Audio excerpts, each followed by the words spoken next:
자, 기본 이론 과정 세 번째 시간 진행하도록 하겠습니다. 자, 이번 시간은 여러분 교재 21페이지예요. 자, 21페이지 보시면 5번 챕터 부동산 활동의 일반 원칙이다 소개됐죠? 네, 여기서부터 말씀을 좀 드리도록 하겠습니다. 자, 먼저 칠판 보시기 바라겠습니다. 자, 부동산 활동의 일반 원칙이다 이렇게 소개되고 있는데, 자, 이는 부동산 학문의 일반 원칙이다 이렇게 표현하게 된다 생각하시고 보시면 되겠어요. 이때 말 그대로 봅시다.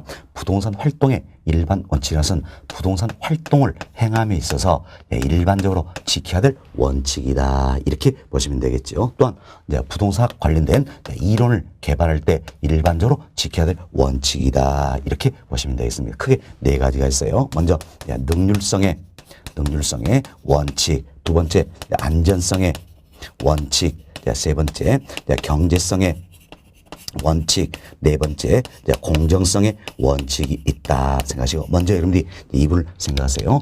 자, 부동산 활동을 행함에 있어서 일반적으로 지켜야 될 원칙이다 이걸 생각하면서, 자, 능률성의 원칙은 결국 부동산 활동을 행함에 있어서 능률적이 돼야 된다 이렇게 생각하시면 되겠습니다. 어찌 보면 능률성 원칙이 가장 중요한 원칙이에요. 왜 그럴까요? 바로 부동산 학문의 연구 목적이 어디에 있습니까? 부동산 활동을 능률적으로 하자, 여기에 연구 목적이기 때문에 능률성 원칙이 가장 중요한 원칙이 된다 이렇게 생각하시고, 자, 우리가 부동산 활동도 크게 두 가지로 나눠봤습니다. 그런데 먼저 소유 활동이라는 게 있고 거래 활동이다, 이 두 가지로 분류를 해봤죠. 이때 소유 활동을 능률적으로는 어때야 돼? 소유 활동은 내가 가지고 있으면서 행할 수 있는 활동이 되겠지요. 소유 활동을 능률적으로 하기 위해서는 어때? 최유효 이용이 돼야 된다. 그래서 이때는 최유효 이용의 원칙을 지도 원리로 삼고 있다는 겁니다. 다음 거래 활동입니다. 거래 활동은 사고 파는 거죠. 그래서 취득, 처분, 임대차 이와 관련된 활동이 되겠어요. 그럼 거래 활동을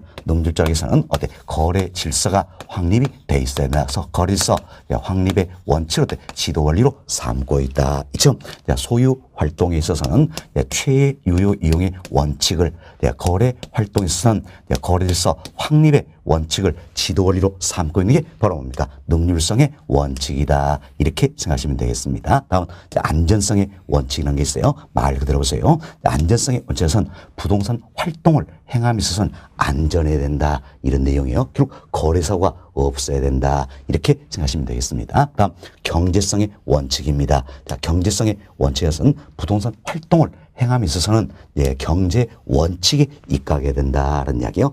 경제 원칙은 뭡니까? 최소의 비용으로 최대 효과를 올려보자는 겁니다. 다음 공정성의 원칙이에요. 공정성은 부동산 활동을 행함에 있어서는 공정해야 된다는 겁니다. 특히 공적 취해 이 같은 경우에 지역 간 소득 계층 간 차별을 두면 됩니까? 안 됩니까? 안 되겠죠? 공정해야 된다. 이게 이제 공정성의 원칙이다 생각하시고, 처음 부동산 활동의 일반 원칙에도 크게 네 가지가 있다. 자, 능률성의 원칙, 안전성의 원칙, 경제성의 원칙, 공정성의 원칙이다 이렇게 생각하시면 되겠습니다. 이런 정도만 간단히 정리하시면 되겠어요. 자, 그럼 여러분 교재 한번 살펴봅시다. 자, 21페이지 보세요. 5번 챕터 부동산 활동의 일반 원칙이다 나와 있죠. 옆에다가는 별표 하나만 해두시기 바라겠습니다. 별표 하나 해두시고, 먼저 양거로 1번입니다. 자, 능률성의 원칙이다. 첫 번째 보세요. 부동산에 대한 모든 활동이 능률적이어야 한다 원칙이죠. 부동산 활동의 능률을 목표로 하기 때문에 능률성은 즉 가장 중요한 원칙 중에 하나가 된다 이렇게 생각하시고, 동그라 1번 소유 활동의 능률을 위해서는 최유효 이용의 원칙이라 했죠. 다음 거래 활동의 능률을 해서는 거래질서 확립의 원칙을 지도 원리로 삼고 있다는 겁니다. 이런 정도만 정리하세요. 다음 페이지 넘어갑니다. 자, 22페이지예요. 양골 2번 안전성의 원칙입니다. 자, 첫 번째 보세요. 부동산 활동을 전개함에 있어서 안전성을 의식한다. 이것은 원칙을 말하는 겁니다. 결국은 거래사고가 없어야 된다. 이렇게 보시면 되겠습니다. 다음 양골 3번입니다. 경제성의 원칙입니다. 첫 번째 부동산 활동을 전개함에 있어서 경제 원칙을 추구하자는 원칙이다. 거죠. 경제 원칙이란 최소의 비용으로 최대 효과를 얻는 것을 말한다. 다음 양골 4번 봅시다. 공정성의 원칙입니다. 공적체나 사적체 모두 부동산 활동을 전개함에 있어서는 공정해야 된다. 이 같은 원칙을 말한다 생각하시고, 부동산 활동의 또는 부동산 학문의 일반 원칙에는 네 가지가 있다. 능률성의 원칙, 안전성의 원칙, 경제성의 원칙, 공정성의 원칙이다. 이렇게 이해해 두시면 되겠습니다. 다음, 자, 6번 챕터로 넘어갑니다. 네, 여러분 교재 22페이지 하단 보세요. 하단 보시면, 자, 6번 챕터. 네, 표준산업 분류책에 따른 부동산업의 분류다 소개되고 있죠. 여기도 일단 별표 하나 해 두시기 바라겠습니다. 네, 별표 하나 해 두시고, 네, 이건 네, 여러분이 이런 생각하시면 되겠어요. 우리나라에 네, 표준산업 분류체계라는 게 있어요. 물론 네, 표준산업 분류체계 이는 어때? 통계청에서 작성해서 네, 발표하고 있는 자료가 되겠지요. 이것은 표준산업 분류체계 여기 있을 때 부동산업을 어떻게 분류하느냐 이 내용이에요. 이 내용이다 생각하시고, 자, 다음 페이지 박스를 한번 보세요. 자, 23페이지 박스 보시면 되는데, 자, 우리나라의 표준산업 분류체계다. 여기 나면 크게 5단계예요. 5단계다. 그래서 먼저 대분류라는 게 있고, 다음은 중분류, 그리고 소분류, 세분류, 세세 분류다. 이렇게 5단계로 구성된다 생각하시면 되겠습니다. 그럼 대분류 항목들이 굉장히 많겠죠. 그 중에 하나가 바로 뭡니까? 부동산업이다. 이렇게 보시면 되겠어요. 대분류 항목 중 하나가 부동산업이다. 그래서 기호로는 L 이렇게 표현하고 있는데 뭐 크게 기호는 신경 쓸 필요 없습니다. 근데 대분류 항목 중 하나가 부동산업이다. 이를 어떤 중분류하고 있다는 이야기예요. 그리고 소분류하고 있다. 다음 세분류하고 있다. 이건 뭡니까? 세부적으로 분류한다. 이렇게 생각하시고, 다음 세세 분류입니다. 아주 세부적으로 더욱더 세부적으로 분류한다. 이렇게 생각하시면 되겠습니다. 참 5단계 생각하시고, 자, 박스를 한번 보세요. 이제 대분류 항목 중에 하나가 뭡니까? 부동산업이 되겠죠. 자, 이를 다시 중분류한다는 이야기예요. 중분류인데 중분류 항목도 딱 하나입니다. 부동산업이다. 이렇게 생각하시면 되겠습니다. 그리고 대분류 항목도 부동산업이고 중분류 항목도 어때? 부동산업이다라는 거. 이걸 이제 소분류하고 있지요. 두 가지로 소분류하고 있습니다. 자, 부동산 임대 및 공급업과 부동산 관련 서비스업이다. 이렇게 이제 소분류되고 있다는 겁니다. 이때 이제 부동산 임대 및 공급업은 다시 부동산 임대업과 부동산 개발 및 공급업으로 세 분류되고 있다 보시고, 다음 부동산 임대업입니다. 주거용 건물 임대업, 비주거용 건물 임대업, 기타 부동산 임대업 이처럼 세세 분류되고 있다는 거죠. 다음 부동산 개발 및 공급업이에요. 이도 주거용 건물 개발 및 공급업, 비주거용 건물 개발 및 공급업, 기타 부동산 개발 및 공급업 이렇게 세세 분류되고 있다는 겁니다. 그래서 여러분이 여기서는 이 특징을 이해하시면 조금 더 쉽게 접근할 거예요. 자, 보세요. 부동산 임대 및 공급업이다. 이는 어떻게 세 분류됩니까? 부동산 임대업과 부동산 개발 및 공급업 이 두 가지로 세 분류된다는 이야기예요. 이 두 가지 모두가 이제 다시 이제 세세 분류한 것은 세 가지로 구분이 되고 있어요. 어떻게 구분됩니까? 주거용 건물, 다음 비주거용 건물, 기타 부동산이다 생각하시고, 뒤에 뭡니까? 임대업, 뒤에 뭡니까? 개발 및 공급업이다. 이렇게 생각하시면 조금 더 쉽게 접근이 될 겁니다. 됐습니다. 다음은 이제 소분류 항목 전화가 부동산 관련 서비스업이 있지요. 이는 부동산 관리업과 부동산 중개, 자문 및 감정평가업 이렇게 세 분류되고 있다. 이때 부동산 관리업은 주거용 부동산 관리업과 비주거용 부동산 관리업으로 세세 분류되는 겁니다. 선생님이 이분도 구분하세요. 자, 우리 조금 전에 부동산 임대업 그리고 부동산 개발 및 공급업이다. 이는 어떻게 세세 분류됐습니까? 주거용 건물, 비주거용 건물, 기타 부동산이다. 이게 세 가지로 세세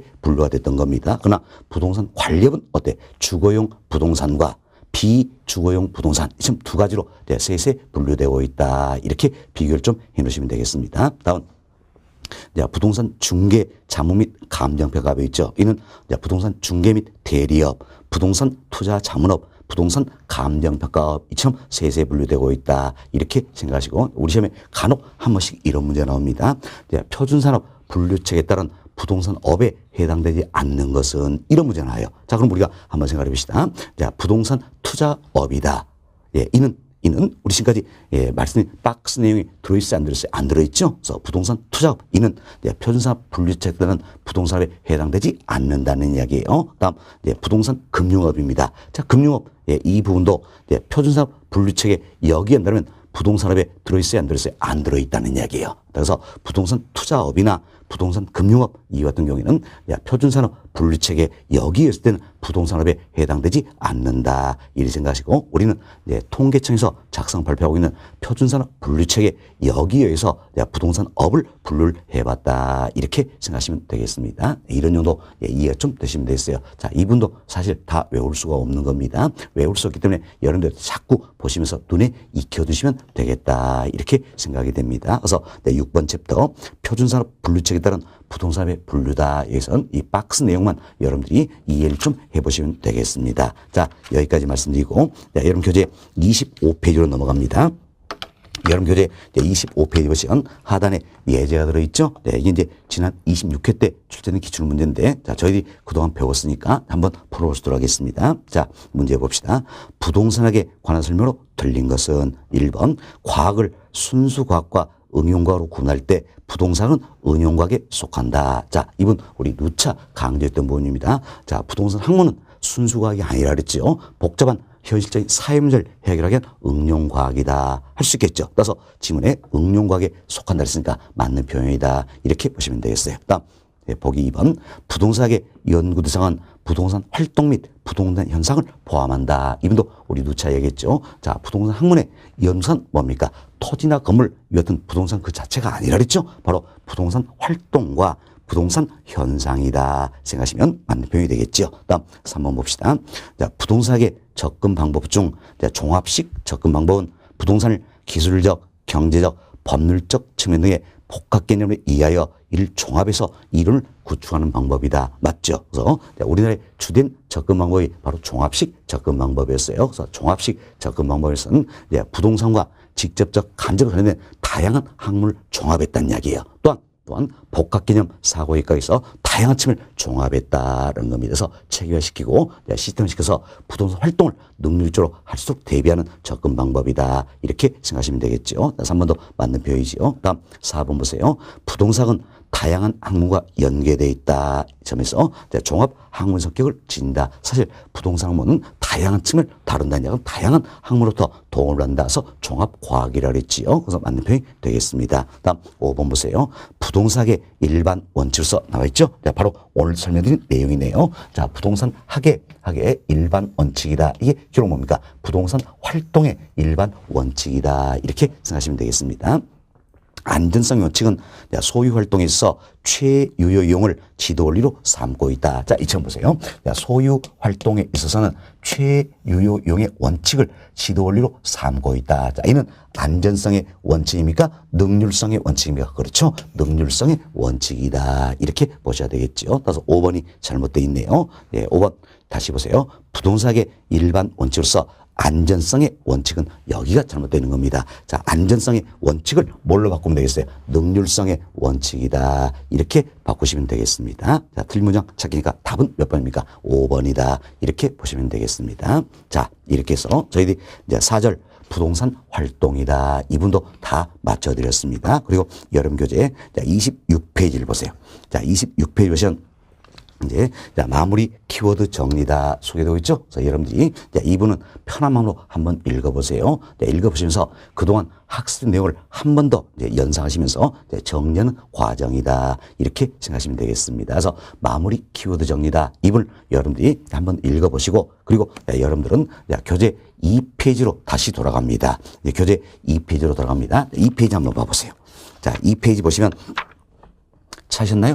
예, 이 페이지 보시면 자, 이 장에서 알아야 할 주요 지문이다 나와 있죠. 자, 그럼 우리가 지금까지 학습했으니까 학습한 내용을 토대로 해서 이 지문 읽어보시면서 OX 맞다 틀리다 구분 한번 해보시기 바라겠습니다. 이분도 여러분들이 한번 구분을 해보시고요. 4페이지에 해설이 나와 있으니까 해설 참고로 해서 한 번 더 보시면 되겠습니다. 그래서 이 페이지에 주요 지문 정리하셔서 여러분이 또 하나의 할 일이 있습니다. 제가 여러분께 프린트물 제공을 해드렸죠. 아마 프린트물을 다운로드 다 받으셨을 거예요. 그래서 매 장마다 제가 프린트물 드린다 그랬습니다. 그래서 1장 부동산학의 이해다 이분도 이 같은 프린트물 제가 드렸었죠. 프린트물 자, 이 페이지를 보시면 이 배우시는 이처럼 이제 괄호넣기 퀴즈 천선이다. 이래서 문제가 들어 있습니다. 문제 들어있는데 이 부분 통해서 우리가 또 한 번 더 반복 학습한다. 이렇게 생각하시면 되겠어요. 그래서 이제 괄호에 알맞는 용을 넣어보자라는 겁니다. 그래서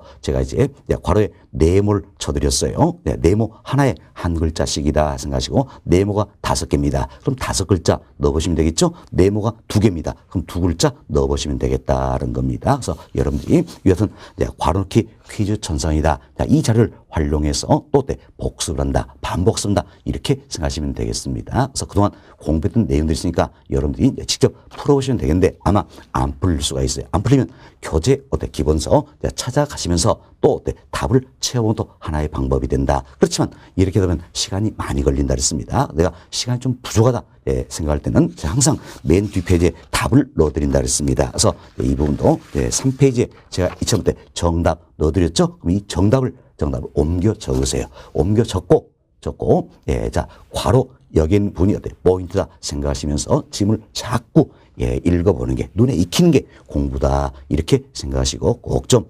풀어보시면서 프린팅도 활용을 좀 해보시기 바라겠습니다. 자, 이렇게 해서 저희들이 1장 부동산학의 이해다. 이 부분은 다 말씀을 드렸습니다. 다음은 2장으로 넘어갑니다. 자, 여러분 교재 27페이지예요. 27페이지는 2장 부동산 개념과 분류다 소개되고 있죠. 자, 먼저 프린트물 한번 살펴보도록 하겠습니다. 자, 이분도 여러분께 제공된 프린트물 있을 거예요.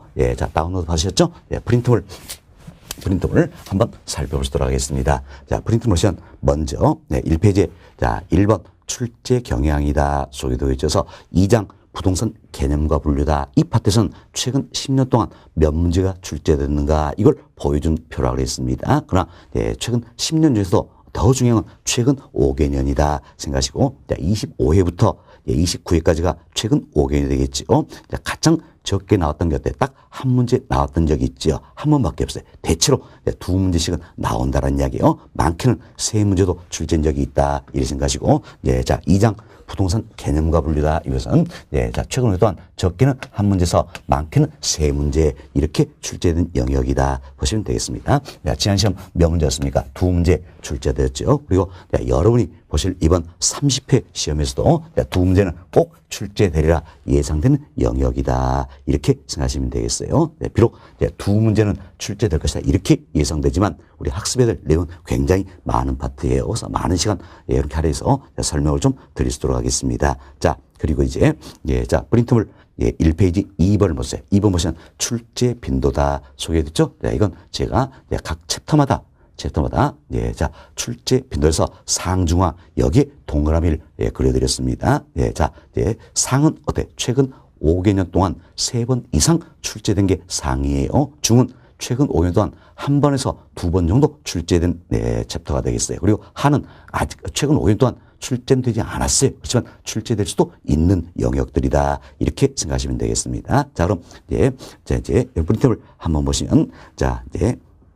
2장 부동산 개념과 분류다. 이는 크게 1절부터 3절까지 3계절로 구성이 되어 있습니다. 자, 1절은 부동산의 개념에 대해서, 2절은 부동산의 분류 방법, 3절은 부동산의 속성이다. 3개의 절로 구성이 되어 있는데 자, 출제빈도 상에 동그라미 그려진 분이 딱 3군데 있다. 이게 우리 시험 완전 단골 메뉴들이다. 이렇게 생각하시면 되겠습니다. 먼저 1절에서 4번 챕터 보시면 법률적 개념, 그리고 2절에서 1번 챕터 토지의 분류, 2번 챕터 건물의 분류 나와있죠? 이 부분들이 우리 시험에서는 출제빈도가 아주 높은 부분이다 생각하시고 이 부분들은 반드시 정리하셔야 될 그와 같은 부분이다. 이렇게 생각을 해봅니다. 됐습니다. 자, 프린트물 간단히 말씀을 드렸고요. 다음은 이제 2페이지 보시면 역시 괄호넣기 퀴즈 천선이다 나와있죠? 이 부분은 여러분들이 이제 2장 학습 다 마친 뒤에 한 번 또 반복습 삼아서 용어 정리 하실 내용이다. 이렇게 생각이 됩니다. 됐습니다. 자, 그리고 다시 여러분들 기본서로 돌아옵니다. 기본서 보시면 27페이지에 자, 이 장에서 알아야 할 주요 지문이다 나와 있죠. 이 분들이 우리 시험에 실제 출제했던 주요 지문들이에요. 그렇지만 아직은 우리가 맞다 틀리다 구분할 단계가 아니란 이야기예요. 그래서 이제 이 부분도 여러분들이 이제 2장 부동산의 개념과 분류다. 이번 학습이 끝난 다음에 한번 또 풀어보시면 되겠다. 그래서 2장 마무리하면서 제가 또 한번 말씀을 드릴 거예요. 그때 풀어보자 생각하시고 바로 여러분 교재 30페이지로 넘어갑니다. 자, 2장 부동산 개념과 분류다. 여기서는 크게 1절부터 3절까지 구성이 되어 있다 그랬죠? 1절은 부동산의 개념에 대해서 다루고 있는 부분이에요. 그래서 30페이지는 1절 부동산의 개념이다 소개가 되는데 먼저 설명을 좀 들어보시기 바라겠습니다. 자, 여기 보세요. 여기는 우리 인간들은 부동산을 대해서 끊임없는 행위를 가하고 있다 쓰겠죠. 이처럼 자, 우리 인간들이 부동산을 대상으로서 행하는 행위, 행하는 활동이 있다. 이걸 가려서 우리가 부동산 활동이다. 이렇게 표현했습니다. 그래서 부동산 활동은 누구에서 이루어집니까? 우리 인간들에서 이루어진다. 그래서 활동의 주체는 우리 인간이 되는 것이고 뭘 대상으로 하는 겁니까? 부동산을 대상으로 한다. 그래서 부동산 활동의 객체는 부동산이 된다. 이렇게 생각하시면 되겠습니다. 그럼 이때 우리 인간들이 한 행위지만 부동산을 대상으로 하면 부동산 활동이다 할 수 있겠죠. 그렇지만 부동산을 대상으로 하지 않는다는 이야기예요. 이는 부동산 활동이다 할 수 있어요, 없어요? 없다라는 겁니다. 없다. 따라서 우리가 부동산 활동이 어디서부터 어디까지인가 알기 위해서는 부동산이 뭐다, 부동산의 개념을 정립할 필요가 있다. 이렇게 생각하시면 되겠어요. 자, 따라서 부동산 학문에서 부동산의 개념 이 자체 부동산 활동의 범위를 확정시켜준다. 이렇게 이해하시면 되겠습니다. 자, 다음 저희들이 이 같은 부동산 활동도 다양한 측면에서 이루어진다. 이렇게 설명드렸죠. 그래서 복합개념 사고에 입각하겠습니다. 따라서 우리가 이제 부동산의 개념을 정립할 때도 다양한 측면에서 바라볼 필요가 있다는 겁니다. 좀 다양한 측면에서 부동산의 개념도 바라보자. 이걸 가려서 우리가 흔히 복합 개념의 부동산이다. 이렇게 표현합니다. 또는 부동산의 복합 개념이다. 이렇게 표현되고 있다는 겁니다. 하여튼 복합 개념이다. 이건 뭡니까? 다양한 측면을 바라보자. 이것은 인식의 사고다 할 수 있겠죠. 크게 세 측면이 있어요. 세 측면에 먼저 기술적 측면이 있다. 이걸 좀 더 좁게 펴면 물리적 측면이다 할 수 있겠죠. 다음 두 번째 경제적 측면, 세 번째 법률적 측면이다. 이때 법률적 측면을 흔히 법 제도적 측면이다. 이렇게도 표현되는 겁니다. 자, 이처럼 기술적 측면, 경제적 측면, 법률 측면 다양한 측면에서 부동산의 개념을 바라보자는 겁니다. 이게 바로 뭡니까?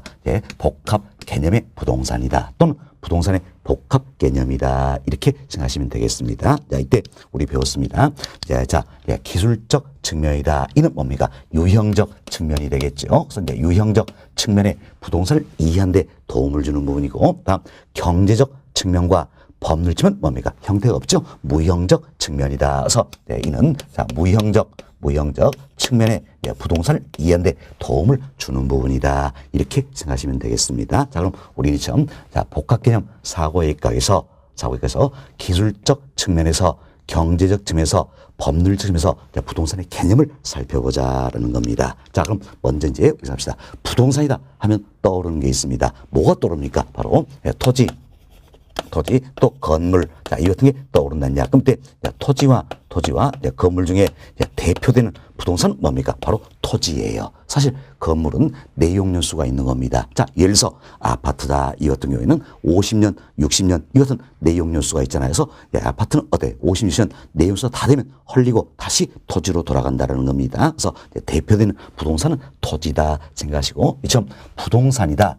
이 표현 자체가 토지를 의미하는 경우도 아주 많다. 이렇게 생각하시면 되겠어요. 자, 참고하시고, 다음은 여기서 이제 우리가 복합 개념 입각에서 부동산의 개념을 살펴보겠는데, 먼저 기술적 개념입니다. 이걸 좀 더 좁게 펴면 물리적 개념이다 할 수 있겠죠. 이때 물리적은 무슨 의미였어요? 있는 그대로다.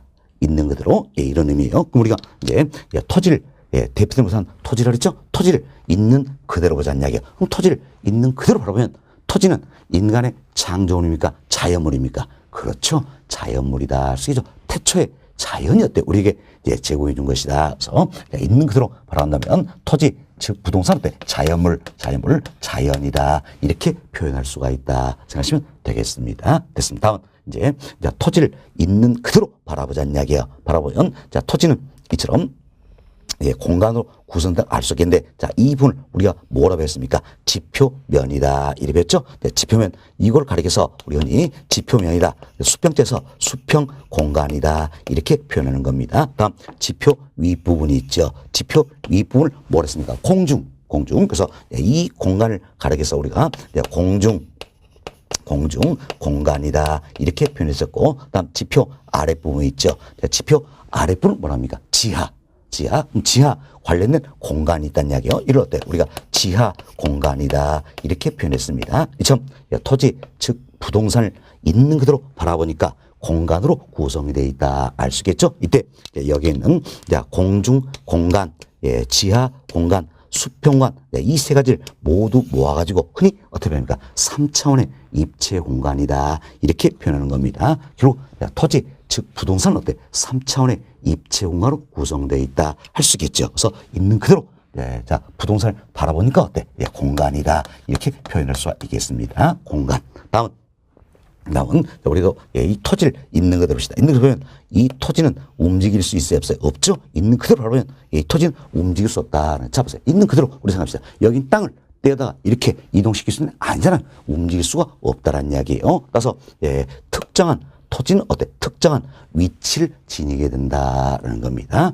위치를 지닌다. 이때 위치가 좋냐 나쁘냐 여기 따라서 토지의 가치는 어때? 유용성은 달라져 버린다. 이렇게 생각하시면 되겠습니다. 자, 다음은 또 여기 보세요. 이 토지를 있는 그대로 봅시다. 있는 그대로 바라보면 토지는 움직일 수 없다는 이야기에 따라서 주변으로부터 영향을 받겠죠. 또 영향을 미치기도 한다는 이처럼 영향을 받기도 하고 영향을 미치기 때문에 환경의 구성자다 할 수 있겠죠. 그래서 있는 그대로 토지, 즉 부동산을 바라보면 뭡니까? 환경이다. 이렇게 표현할 수가 있다라는 겁니다. 자, 이렇게 해서 저희들이 이제 부동산의 기술적 개념, 좁게 펴면 물리적 개념이다. 설명을 드려서 여러분들이 물리적 개념이다. 넓게 펴면 기술적 개념이죠. 이건 뭡니까? 있는 그대로다. 생각하시면서 어때? 자연, 공간, 위치, 환경이다. 이렇게 제목 정도만 이해하시면 되겠습니다. 자, 이것은 기술적 개념이다 또는 물리적 개념이다. 이는 뭡니까? 유형적 측면의 부동산을 이해하는 데 도움을 주고 있다. 이렇게 생각하시면 되겠어요. 다음 이제 부동산의 경제적 개념입니다. 자, 먼저 우리 예를 삽시다. 경제학에서는 토지 그리고 노동, 자본 이 세 가지를 어때? 3대 생산 요소다. 이렇게 표현하고 있죠. 물론 경영학에서는 경영도 생산 요소다. 이렇게 표현하겠지만 여튼 토지는 뭐가 됩니까? 하나의 생산 요소가 된다. 이렇게 보시면 되겠어요. 또 우리가 아주 쉽게 이런 자료 해봅시다. 내가 이 같은 건물 하나 짓고자 한다는 이야기. 그럼 건물 하나 짓고자 뭐가 필요합니까? 토지가 필요하겠지요. 그럼 이때 토지는 뭡니까? 건물을 생산해내기 위한 하나의 요소가 된다. 할 수 있겠지요. 그래서 토지, 즉 부동산은 본질적으로 생산 요소예요. 그러나 경우에 따라서는 소비재가 되기도 한다라고 보시면 되겠어요. 소비재가 되기도 한다. 자, 쉽게 우리 또 이런 예를 들어봅시다. 주말에요. 가족끼리 공원에 놀러 갔습니다. 유원지에 놀러 갔다니. 그럼 공원, 유원지에 있는 그 토지는 자, 생산 요소 되는 겁니까? 소비재가 되는 겁니까? 소비재가 된다. 할 수 있겠죠. 또 산림용, 예를 들어서 소나무 숲에 갔어요. 그 소나무 숲에 있는 토지는 뭐가 되는 겁니까? 소비재가 된다. 할 수 있겠습니다. 이처럼 토지, 즉 부동산은 생산 요소이면서 소비재가 되는 것이다. 이렇게 생각하시면 되겠어요. 이분도 아무도 해도 우리 시험에서 한번 답이 된 적이 있어요. 우리 시험 이런 질문 나왔습니다. 토지는 생산 요소이지만 소비재는 아니다. OX. X 잘못된 거지요. 자, 생산 요소이면서 어때? 소비재가 되는 것이다. 이렇게 보시면 되겠습니다. 자, 다음 또 우리가 삽시다. 토지는 거래의 대상이 되는 거죠. 따라서 상품이다 할 수 있겠습니다. 상품. 자, 그리고 토지, 즉 부동산은 중요한 실물 자산 중에 하나가 되어 있고, 다음 자본의 증식수단으로 활용이 되고 있다는 겁니다. 이처럼 부동산을 경제적 측면에서 바라봤을 때 생산 요소, 소비재, 상품, 자산, 자본 등으로 인식할 수가 있다는 겁니다. 따라서 부동산의 경제적 개념에는 뭐가 있습니까? 생산 요소, 소비재, 상품, 자산, 자본이 있다 생각하시고, 이것은 부동산의 경제적 개념이다. 자, 이는 어때? 무형적 측면에 부동산을 이해하는 데 도움을 주는 부분이다 생각하시고, 종류 정도만 여러분들이 구분하셔도 될 내용들이에요. 다음은 세 번째로 법률적 개념입니다. 흔히 우리가 법, 제도적 개념이다 이렇게 표현하는데,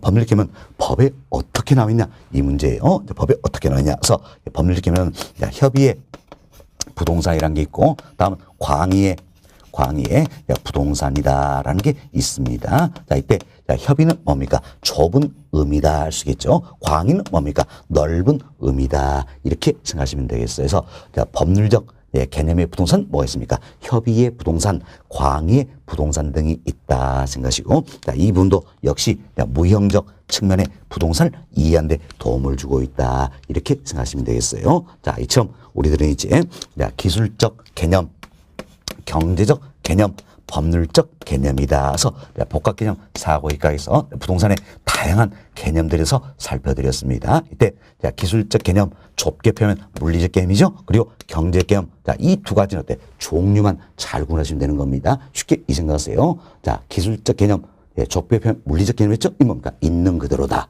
있는 그대로. 경제적 개념은 경제와 관련다 이렇게 생각하시고, 이 두 가지는 종류만 잘 구분하시면 되겠습니다. 우리 시험 또 종종 이렇게 나오지요. 자, 부동산의 경제적 개념으로 틀린 것은 이런 문제 한번 나왔어요. 그래서 보기 4번 보니까 환경이 들어있더라고요. 자, 환경은 경제적 개념입니까? 기술적 개념입니까? 그렇죠. 기술적 개념이다 생각하시고 종류만 잘 구분하시면 되겠습니다. 자, 한 번 더 살펴봅시다. 자, 부동산의 기술적 개념, 물리적 개념은 뭐가 있습니까? 자연, 공간, 위치, 환경이 있다. 다음 경제적 개념은 뭐가 있습니까? 생산요소, 소비재, 상품, 자산, 자본 등이 있다. 이렇게 해서 종류만 잘 구분해 주시고, 법률적 개념은 더욱더 세부적으로 학습을 해야 될 내용이다. 이렇게 생각이 좀 됩니다. 자, 그럼 여기까지 말씀드리고, 여러분 교재 살펴보도록 하겠습니다. 교재 보세요. 30페이지입니다. 30페이지 보시면 1번 챕터 복합 개념의 부동산이다. 소있죠? 저희 지금까지 말씀드린 내용이에요. 복합 개념의 부동산이다. 이건 무슨 의미예요? 다양한 측면에서 부동산의 개념을 바라보자 이런 내용이었죠. 그래서 1번 챕터 복합 개념의 부동산이다. 옆에다가 역시 별표 하나 해두시기 바라겠습니다. 하나 해두시고, 첫 번째로 보세요. 다 설명드린 내용입니다.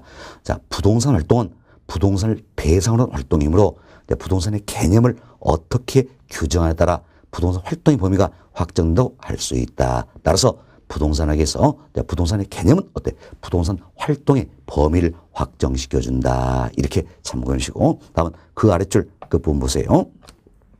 자, 상단에서 네 번째 줄입니다. 끝부분 보시면 부동산학의 이론적 관점에서 부동산을 유형적 측면인 기술적 측면과 우리 예를 설명했죠. 자, 유형적 측면인 기술적 측면이지요. 다음 무형적 측면인 경제적 법률적 측면에, 자, 여기 보세요. 자, 무형적 측면에 뭐가 있습니까? 경제적 측면, 법률적 측면이 있다라는 이야기예요. 이처럼 자, 유형적 측면인 기술적 측면과 무형적 측면인 경제적 법률적 측면의 총화로 인식한 것을 이때 총화란 이야기 했죠. 총화, 이거 뭡니까? 모두 더한다. 이런 뜻이에요. 그럼 자, 어떤지. 이처럼 유형적 측면인 기술적 측면, 무형적 측면, 경제적 측면, 그리고 법률 측면 모두를 어때? 더한다. 모두를 고려한다는 이야기예요. 이 세 가지 모두를 고려한다라는 겁니다. 자, 이걸 그래서 우리가 이제 다양한 측면을 바라보자. 복합 개념의 부동산 또는 부동산의 복합 개념이다. 이렇게 표현한다는 겁니다. 이런 저 지문 보시고요. 그 아래 박스를 보면서 또 한번 반복 학습합시다. 박스 보세요. 박스 보시면 자, 복합 개념의 부동산이다. 또는 부동산의 복합 개념이다 나와 있죠. 먼저 동아리 1번. 자, 물리적 개념이다. 넓게 표현하면 기술적 개념이 되겠죠. 뭐가 있습니까? 자연, 공간, 위치, 환경 등이 있다는 거죠. 동아리 2번. 경제적 개념입니다. 자, 생산 요소, 소비재, 상품, 자산, 자본 등이 있다. 동아리 3번. 법률적 개념은 뭡니까? 협의의 부동산, 광의의 부동산 등이 있다. 이렇게 보시면 되겠습니다. 자, 이 정도로 30페이지 정리하시면 되겠고요. 다음 31페이지 봅시다. 자, 31페이지 보시면 자, 2번 챕터. 자, 물리적 개념이다. 소개했죠? 바로 이제 이 부분이에요. 자, 물리적 개념. 넓게 펴면 기술적 개념이 되겠죠. 여기서 더욱더 이제 구체로 다루고 있는 부분이다. 생각하시고. 자, 2번 챕터. 물리적 개념. 옆에다가 어때? 별표 2개 해놓으시기 바라겠습니다. 네, 별 둘이다. 네, 생각하시고. 그렇지만 자, 종류만 잘 구분하시면 된다 그랬습니다. 그래서 첫 번째 보세요. 자, 부동산에 자, 물리적 개념. 넓게 펴면 기술적 개념이 되겠죠? 뭐가 있습니까? 자연, 공간, 위치, 환경 등이 있다. 자, 이러한 부동산의 물리적 개념은 부동산 활동의 대상인 유형적 측면의 부동산을 이해하는 데 도움이 된다. 자, 유형적 측면의 부동산을 이해하는 데 도움이 된다. 보시면 되겠어서, 네, 첫 번째, 두 번째, 예, 두 번째 줄, 예, 이 정도로만 정리가 좀 되시면 되겠어요. 나머지는 크게 중요한 부분이 아니에요. 그래서 첫 번째, 두 번째 줄 제가 읽어드렸죠? 이 부분만 잘 정리해 주시기 바라겠습니다. 넘어갑니다. 32페이지예요. 32페이지는 3번 챕터 경제적 개념이다 소개되고 있는데, 자, 경제적 개념 옆에다가도, 예, 자, 3번 챕터 경제적 개념 옆에다가 별표 하나 해 두시기 바라겠어요. 역시 종류만 잘 구분하시면 된다 그랬습니다. 첫 번째 보세요.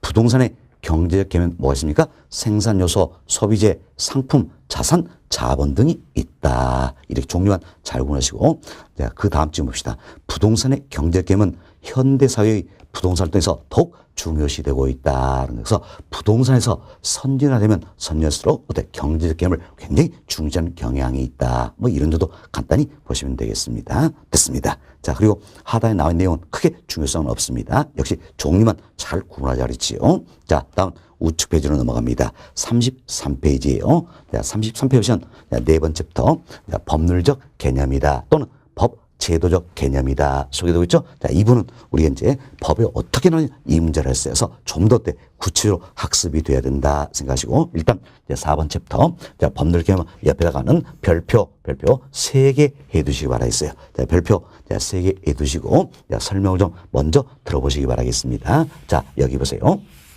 이제 부동산의 자, 법률적 개념이다. 법에 어떻게 나와 있냐 이 문제를 했어요. 그럼 우리나라는 어느 법에서 부동산을 규정하고 있을 것인가? 바로 민법입니다. 민법. 자, 이제 민법이 있어요. 민법. 자, 민법에서는 어떤 물건을 크게 두 가지로 나누고 있다는 겁니다. 하나는 뭡니까? 부동산. 또 하나는 뭡니까? 동산이지요. 동산. 이처럼 민법에서는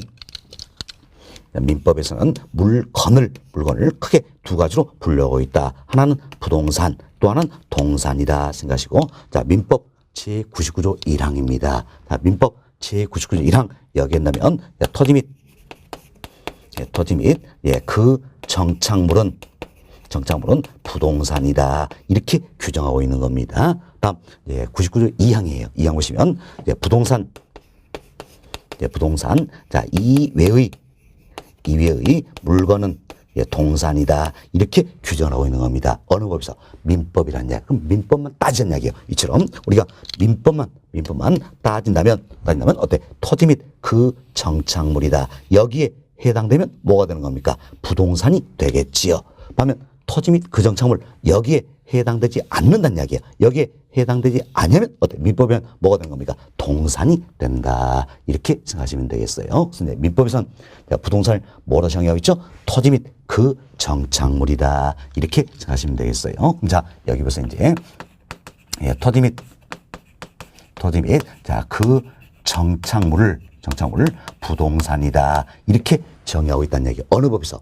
민법에서. 그래서 토지 및 그 정착물을 민법에서 인정해준 부동산이다. 이런 의미에서 우리 흔히 민법상 부동산이다. 이렇게 표현한다는 이야기에서 지문 잘 보세요. 자, 민법상 부동산이다. 이 표현이 있어요. 이건 뭡니까? 민법에서 인정해주는 부동산이다. 이렇게 생각하시면 되겠어요. 그럼 민법에서는 부동산을 뭐라 정의하고 있습니까? 바로 토지 및 그 정착물이다. 이렇게 생각하시면 되겠습니다. 그래서 우리 지금 종종 이런 질문이 나옵니다. 자, 민법상 부동산이란 토지 및 그 정착물 말한다. 맞죠? 이런 질문이 나온다는 이야기에서 모의고사에서는 살짝 말 바꾸기 합니다. 말 바꿔서 이렇게 출제되는 거예요. 자, 민법상 부동산이란 토지 및 건축물 말한다. OX, X 잘못돼 있지요. 잘못돼 있어요.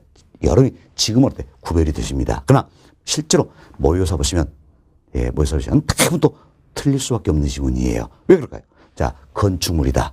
용어 많이 들으셨잖아요. 건축물은 사실 건축법상 용어예요. 용어예요. 자, 민법에서는 뭐라고 규정하고 있습니까? 건축물입니까? 아니라냐. 뭡니까? 정착물. 정착을 정확히 기하셔야 됩니다.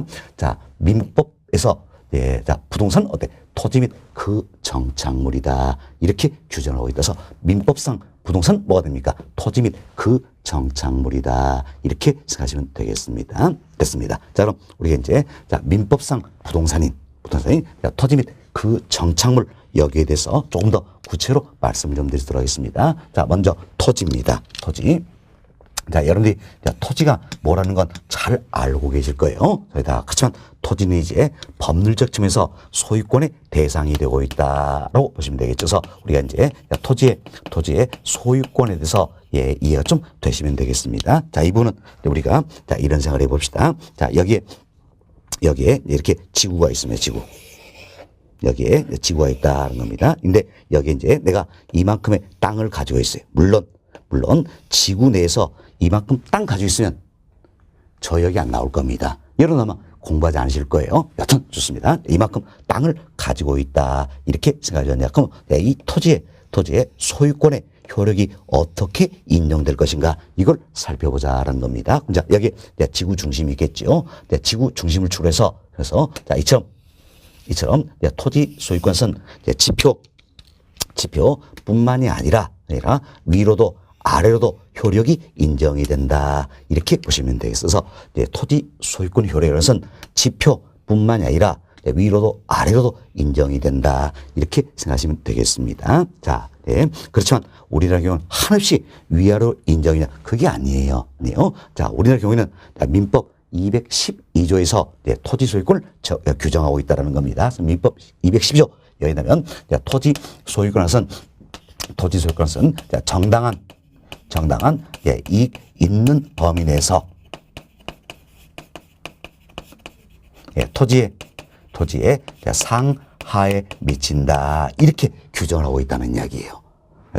그래서 정당한 이익 있는 범위에서 토지의 상하에 미친다. 이렇게 규정하고 있는 겁니다. 그럼 결국은 어때? 토지의 상하에 미친다 했으니까 당연히 지표뿐만이 아니라 위로도 아래로도 소유권 효력을 인정하겠다 할 수 있겠지요. 그래서 자, 토지 소유권을 공간적 입체적인 개념으로 바라보고 있다라는 것. 그러나 한없이 위아래로 인정인 건 아니란 이야기예요. 보세요. 정당한 이익 있는 범위 내에서 살았어요. 그럼 정당한 이익이 있다라고 인정하는 자, 이 부분에 대해서는 지금 정당한 이익이 있다. 인정하는 이 부분에서는 토지 소유권의 효력을 인정을 하겠다는 이야기예요. 그러나 정당한 이익이 없다라고 판정되는 자, 이 부분에 대해서는 토지 소유권 효력을 인정하겠다 안 하겠다는 겁니다. 안 하겠다. 결국은 정당한 이익이 있다라고 인정되는 이 부분에 대해서만큼만 정당한 이익이 있다 인정되는 자, 이 부분에 대해서만 대해서만 지표뿐만이 아니라 위로도 아래로도 토지 소유권의 효력을 인정하겠다. 이렇게 보시면 되겠어요. 자, 잘 보세요. 정당한 이익이 있다 인정되는 이 부분에 대해서만 지표뿐만이 아니라 위로도 아래로도 소유권의 효력을 인정하겠다. 이렇게 보시면 되겠어요. 결국 토지 소유권은 정당한 이익 있는 범위 내에서라는 이야기예요. 우리가 그럼 이 조문을 통해서 토지 소유권을 실질적으로 제한하고 있다라는 사실 알 수 있다. 이렇게 생각하시면 되겠어요. 그래서 제가 토지 소유권은 간단히 말씀드렸습니다. 여기에 대한 더 구체 내용은 우리 교재 2장 3절 부동산 속성이다. 여기서 다시 다뤄될 겁니다. 이런 정도 토지 소유권에서 간단하게 말씀을 좀 드렸습니다. 자, 이 내용이 여러분 교재 33페이지에 소개되고 있는 내용이에요. 교재 간단히 살펴봅시다. 33페이지 보시면 자, 하단에 편괄호 1번 보세요. 편괄호 1번 보시면 첫 번째입니다. 토지는 법률적 측면에서 소유권의 대상이 되는 거지요. 자, 민법 212조에서는 토지 소유권은 정당한 이익 있는 범위 내에서 토지 상하에 미친다 규정하고 있죠. 그래서 토지 소유권은 정당한 이익 있는 범위에서 지표뿐만 아니라 토지의 상을 포함한다. 자, 이처럼 정당한 이익이 있는 부분에 대해서는 어떻습니까? 지표뿐만 아니라 위로도 아래도 소유권 효력이 인정이 된다. 이렇게 생각하시면 되겠습니다. 그 다음 주에서 토지 소유권 범위는 실질적인 제한이 있음을 시사하고 있다. 이처럼 토지 소유권은 실질적으로 제한이 있다라는 사실 알 수 있다. 왜 그렇습니까? 정당한 이익 있는 범위 내에서만 자, 토지 상한이 미친다 그랬죠? 실질적인 제한이 있음을 알 수 있다. 이렇게 보시면 되겠습니다. 자, 이렇게 해서 저희는 이제 토지 여기에 대해서는 간단히 소유권 관련해서 말씀을 좀 드렸습니다. 다음은 여기 보세요. 이제 정착물이라는 게 있죠. 자, 우리 민법상 부동산이다. 뭘 의미했습니까? 토지 및 그 정착물이다. 그렇죠? 그래서 우리 토지에선 간단히 살펴봤고, 다음은 정착물입니다. 정착물. 자, 용어부터 정리합시다. 정착물이다. 말 그대로 보세요. 정착물은 뭐라고 합니까? 정착된 물건이라는 이야기예요. 정착된 물건이다라는 겁니다. 자, 이때 물이 뭡니까? 물건. 그래서 정착물은 정착된 물건이다. 그럼 어디에? 그가 뭡니까? 토지. 그래서 이제 토지에 정착이 돼 있는 물건이라는 이야기예요. 자, 그럼 보세요. 토지에 정착이 돼 있다는 이야기는 토지에 고정적으로 부착돼서 쉽게 이동시킬 수 있어요? 없어요? 없죠. 이 같은 물건을 뭐라 합니까? 정착물이다. 이렇게 표현하는 겁니다. 그래서 법률적으로는 토지에 부착하는 물건이다. 이렇게 표현된다. 생각하시면 되겠습니다. 우리 간단한 예시 하나 들어봅시다. 간단히 예시 한번 들어보는데, 자, 먼저 건물입니다. 건물. 자, 건물 이 같은 경우에도 토지 위에 건물이 들어서 있다. 할 수 있겠죠. 그럼 이 건물은 토지에 고정적으로 부착이 돼 있잖아요. 부착되기 때문에 건물에 쉽게 이동이 됩니까? 안 됩니까? 안 되죠. 지금 토지에 고정적으로 부착돼서 쉽게 이동시킬 수 없는 이 같은 물건을 뭐랍니까? 정착물이다. 이렇게 표현한다는 겁니다. 그래서 우리나라의 경우 가장 대표되는 정착물이 바로 뭡니까? 건물이다. 이렇게 생각하시면 되겠습니다. 자, 그래서 저희들이 이제 정착물에서 간략하게 용어 정리를 해드렸습니다. 자, 이제 이분이 여러분 33페이지 하단 보세요.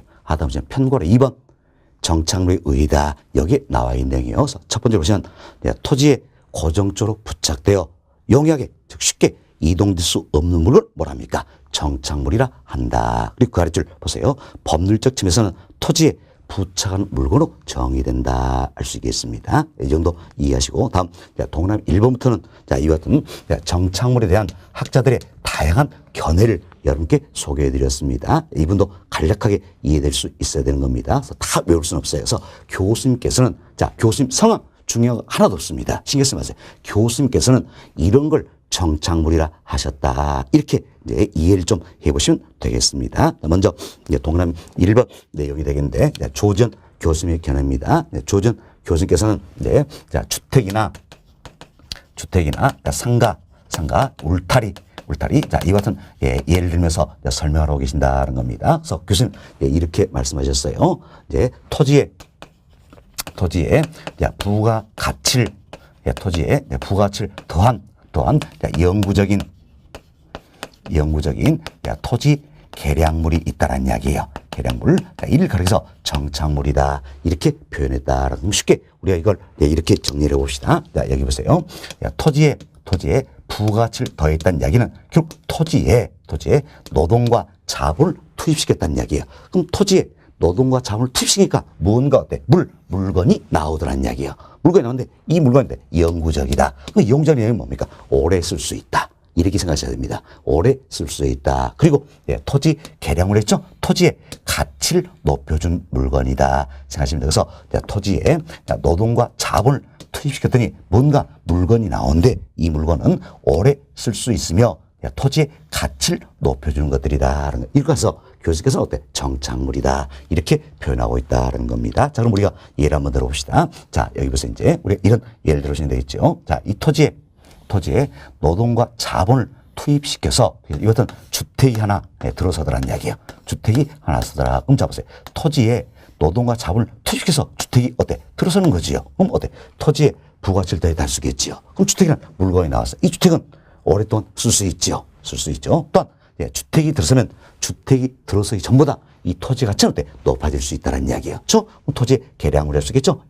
이처럼 토지에 부가가치를 더한 그런 영구적인 토지 개량물이 있다. 1. 교수님께서는 어때? 정착물이다. 이렇게 표현하고 있다. 그럼 교수님 견해한다면 어때? 주택 이 같은 경우는 대표적인 뭐가 됩니까? 정착물이 되겠다. 이렇게 생각하시면 되겠습니다. 됐습니다. 자, 이 내용이 이제 33페이지 하단에 있는 동그라미 1번 내용이에요. 동그라미 1번 보세요. 1번. 자, 정착물이란 주택, 상가, 울타리 등 토지에 부가치를 영구적인 토지 개량물 말한다. 이제 교수께서는 이런 것을 정착물이라 했다. 이렇게 생각하시면 되겠어요. 그리고 다음 페이지 보시면 상단에 기억본 니번 나와 있죠? 이도 조전 교수님의 견해가 되겠는데 이걸 특히 또 잘 이해하셔야 됩니다. 자, 먼저 경작 수확물이 있습니다. 경작 수확물이 있다. 뭐 대표적으로 옥수수라든지 뭐 감자, 뭐 토마토 이 같은 예를 들고 있는데 자, 이 경작 수확물이 있다. 이들은 어떻습니까? 매년마다 경작의 노력을 요한다는 이야기예요. 매년마다 경작의 노력을 한다. 자, 한번 보세요. 옥수수나 감자 이 같은 경우도 어때? 토지에 뿌리 내리고 있죠? 토지에 부착은 돼 있어요. 그럼 토지에 부착은 돼 있지만 매년마다 경작의 노력을 요하기 때문에 오랫동안 부착돼 있다 할 수 있어요, 없어요? 없다는 이야기예요. 없다. 참 오랫동안 부착돼 있다 할 수가 없다는. 따라서 교수님이 견다면 이제 매년에 경작의 노력을 위하는 경작 수확물이다. 이래서 옥수수, 감자 이들은 정착물로 보겠다, 안 보겠다? 안 보겠다는 이야기예요. 그럼 뭘로 보겠다? 동산으로 보겠다. 이렇게 생각하시면 되겠습니다. 자, 다음은 이제 매년에 경작의 노력을 요하지 않는 것들이 있어요. 그래서 매년에 경작의 노력을 요하지 않는 나무라든지 단연생 식물 그리고 자연 식생이 있다라는 겁니다. 등이 있다. 자, 이들은 보세요. 나무, 단연생 식물의 1도 때 또 토지에 뿌리 들어있잖아요. 부착이 돼 있죠. 그렇지만 이들은 매년마다 경작의 노력을 요하지 않는다는 이야기. 그럼 매년마다 경작의 노력을 요하지 않기 때문에 오랫동안 부착돼 있다 할 수 있어요, 없어요? 있다라는 거지요. 있다. 그래서 교수님 견해에 따르면 이들은 어떻습니까? 정착물로 보겠다. 이렇게 구분하시면 되겠어요. 상당히 혼동되는 부분이에요. 자, 잘 이해합시다. 여기 보세요. 자, 옥수수나 감자 이처럼 경작 수확물들이라 이들은 매년마다 경작의 노력을 요하기 때문에 토지에 부착이 돼 있다 하더라도 오랫동안 부착돼 있다 할 수 있어요, 없어요? 없다. 그래서 정착물로 보지 않겠다는 이야기예요. 뭘로 보겠다? 동산으로. 그렇지만 매년마다 경작의 노력을 요하지 않는 나무, 단연생식물, 자연생 이들은 어떻습니까? 오랫동안 부착될 수 있겠죠? 정착물로 간주한다. 정착물로 보겠다. 이렇게 생각하시면 되겠어요. 이게 34페이지 상단에 있는 기억본, 니은번 내용이요. 자, 한 번 더 반복 씁시다. 기억본 보세요. 기억본. 자, 옥수, 감자 등의 경작 수확물은 토지에 정착하고 있지만, 즉 뿌리 내리고 있다는 이야기예요. 그렇지만 토지 일부를 보지 않고 동산으로 간주된다. 자, 그래서 우리 옥수나 감자 등의 경작 수확물은 정착물로 보겠다, 안 보겠다? 안 보겠다. 안 보겠다. 그럼 뭘로 보겠다? 동산으로 간주하겠다는 겁니다. 그래서 부동산 매매에 포함되지 않는 것이 일반적이다는 겁니다. 네 번, 토지에 정착돼 있고 매년 경작의 노력을 요하지 않는, 매년 경작의 노력을 하지 않는 나무, 자연 식생, 단연생 식물들은 뭘로? 정착물로 보겠다는 이야기에서 정착물로 간주돼서 부동산 매매 시에 함께 양도된다. 이렇게 구분되시면 되겠습니다. 자, 이렇게 해서 저희들이 이제 조전 교수님의 견해를 살펴드렸는데 특히 방금 말씀드린 기억번, 니은번 이 부분을 잘 이해를 좀 해놓으시기 바라겠습니다. 다음 동그라미 이번에 방경식 교수님의 견해입니다. 교수님은 이렇게 설명하고 있습니다. 반드시 토지에 어떻습니까? 부착이 돼 있어야 한다는 이야기야. 그럼 토지에 부착이 돼서 계속적으로 이용되는 것이 사회적 경제임에서 합리적이다. 인정된 물을 정착물이다. 이렇게 설명하고 있는 겁니다. 근데 이분도 과거에 우리 시험은 이렇게 출제했어요. 토지에 부착되지 않더라도 이런 의미가 옵니다. 무조건 잘못된 거죠. 정착물이 더 이상 반드시 토지에 부착이 돼 있어야 한다는 이야기예요. 토지에 부착이 돼 있어야 한다. 이렇게 보시면 되겠습니다. 그래서 교수님께서는 건물이라든지 담장, 뭐 나무 이 같은 예를 들고 있다는 겁니다. 나무는 우리 이제 수목이다 이렇게 표현할 수 있겠지요. 자, 우리 하나 살펴봅시다. 먼저 건물입니다. 자, 건물을 봅시다. 자, 여기가 토지가 되겠지요. 토지 위에 건물이 들어서 있다는 이야기예요. 자, 그럼 이때 건물 한번 보자. 건물은 어때? 토지에 부착돼 있지요. 그리고 여기서 계속적으로 이용된다. 할 수 있어요, 없어요? 있죠? 따라서 건물은 뭐가 되는 겁니까? 교수님 견해되면 정착물이 되겠다라는 겁니다. 다음 담장 봅시다. 담장. 자, 여기에 토지가 있고 이처럼 담장이 설치가 되어 있다는 이야기예요. 밑에 담장도 토지 어때? 부착이 돼 있죠? 예, 그리고 여기서 계속적으로 이용된다. 할 수 있어 없어요? 있지요. 따라서 담장도 뭐가 되는 겁니까? 교수님 견해면 정착물이 되는 것이다. 이렇게 보시면 되겠습니다. 다음 이제 나무 또는 뭐 수목이다. 좋습니다. 자, 그럼 이래 합시다. 여기에 토지가 있어요. 토지가 있고 예, 이때 수목이다. 근데 예, 이 수목 여러분이 수목 입혀니까 또 어리던 느낄 수가 있어요. 전혀 어렵게 생각 마세요. 흔히 여러분들이 어때? 야, 수목원 다녀왔다. 이런 표현 하잖아요. 수목원 다녀왔다. 이때 수목이에요. 수목은 뭐라고 생각? 토지에 뿌리 내리고 있는 살아있는 나무를 말하는 겁니다. 자, 그럼 보세요. 수목 이 같은 경우도 토지에 어때? 뿌리 내리고 있죠? 그럼 부착이 돼 있네요. 부착이 돼 있죠. 부착이 돼 있다. 이렇게 보시면 되겠습니다. 또한 여기서 계속적으로 이용된다. 할 수 있어요, 없어요? 있죠? 따라서 수목도 뭐가 되는 겁니까? 교수님 견해면 정착물이 되는 것이다. 이렇게 생각하시면 되겠어요. 우리 세 가지 예를 들었습니다. 건물, 담장, 수목 모두가 교수님 견해에 의하면 어때? 정착물이 되는 것이다. 이렇게 생각하시면 되겠어요. 여튼 교수님께서는 토지에 부착이 돼 있어야 했어요. 토지에 부착해서 계속적으로 이용되는 것이 사회적 경쟁이면서 한계 있는 놈은 정착물이다. 이렇게 설명하고 있다. 생각을 하시면 되겠습니다. 그 밑에 우리 또 2분 한번 살펴봅시다. 아니, 가식 중인 수목이다. 이런 표현이 있어요. 자, 우리 수목은 배웠죠? 수목은 어때? 토지에 뿌리 들이면 살아있는 나무예요. 따라서 수목은 뭐가 됩니까? 정착물이죠. 그렇지만 가식 중이라는 이야기예요. 가식은 뭡니까? 임시로 심어놨다는 이야기예요. 그럼 임시로 심어놨으니까 당연히 어때? 다른 곳으로 옮겨가겠죠? 따라서 다른 곳으로 옮겨가기 때문에 여기서 계속적으로 이용된다. 할 수 있어요, 없어요? 없다라는 이야기예요. 없다. 이처럼 가식 중 수목 이 같은 경우에는 교수님 견낸다면 정착물이 될 수 있어요, 없어요? 없죠? 바로 뭡니까? 동산으로 간주된다. 이렇게 보시면 되겠어요. 좀 가해준 수목, 이처럼 쉽게 이동시킬 수 있는 물건은 어때? 정착물이 아니라는 이야기예요. 교수님 견내면 뭘로 보겠다? 동산으로 간주된다. 이렇게 생각하시면 되겠어요. 그래서 저희들이 이제 동원아 2번 방경식 교수님 견해 다 살펴드렸습니다. 자, 교재 한번 봅시다. 자, 건물, 담장, 나무, 다리 등 같이 계속하여 토지에 부착되어, 반드시 토지에 부착이 돼 있습니다. 그랬죠? 자, 이용된다고 사회 경제에서 인정되는 독립된 물건을 말한다. 그래서 대표로 우리가 건물, 담장, 나무, 즉 수목이다. 여튼 예를 통해서 설명을 드렸습니다. 그 다음 주에 가식적인 수목이다. 판잣집, 비닐하우스, 신문 가판대, 공자박스, 기타 쉽게 이동할 수 있는 물건은 교수님 견해면 정착물에 해당이 됩니까? 안 됩니까? 안 된다는 이야기야. 안 된다. 그래서 정착물에 해당되지 않기 때문에 결국 뭘로 보겠다? 동산으로 보겠다. 이렇게 생각하시면 되겠습니다. 그래서 우리 대표로 가식적인 수목 말씀드렸죠. 자, 참 쉽게 이동시키는 물건 어때? 정착물로 보지 않겠다. 다음 동원 3번 내용입니다. 동원 3번은 안정근 교수님의 견해가 되는데, 이건 우리가 이런 생각을 합시다. 자, 여러분 거실 한번 생각해보세요. 여러분 댁에 있는 거실 연산입니다. 거실에 형광등 설치되어 있잖아요. 형광등. 자, 그럼 형광등 한번 생각해보세요. 형광등은 원래는요, 토지로부터 분리된 동산이었어요. 그죠? 그렇지만, 이처럼, 거실에 부착이 되어 있다. 건물에 부착되면서 부동산의 일부가 되어버렸다는 이야기야. 이 같은 물건은 정착물이다. 이렇게 설명하고 계신다. 보시면 되겠습니다. 그래서 교재 보세요.